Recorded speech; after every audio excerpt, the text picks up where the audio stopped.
Selassie, bless Selassie.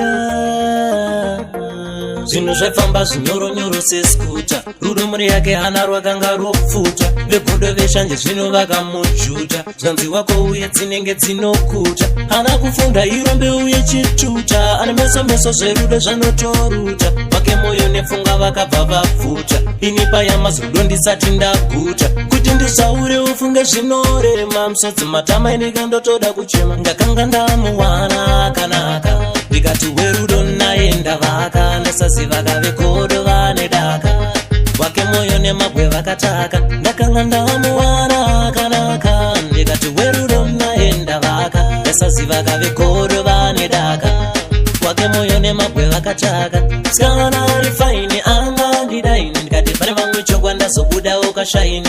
Vakarifambisa payavuva, zvikanzisiyana naye anopedzera nguva. Werudo uye nerunako, endakaziva ndakanomuviga mubako. Sina vegodo veshanje vanonosvikako, dai nasi uno bhebi uye ini ndinaye. Ndakanga ndamuwana akanaka, ndikati werudo naye ndavaka. Ndasaziva kavegodo vane daka, wake moyo nemabwe vakataka. Ndakanga ndamuwana akanaka, ndikati werudo naye ndavaka. Ndasaziva kavegodo vane daka, wake moyo nemabwe vakataka.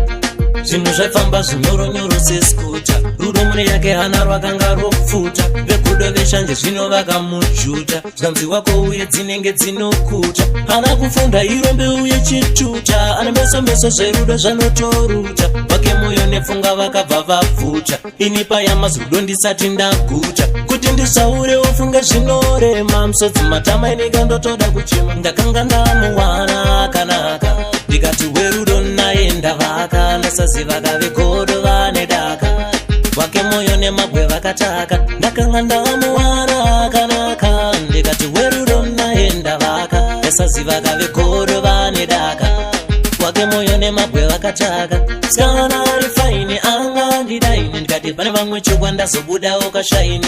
Vakarifambisa payavuva, zvikanzisiyana naye anopedzera nguva.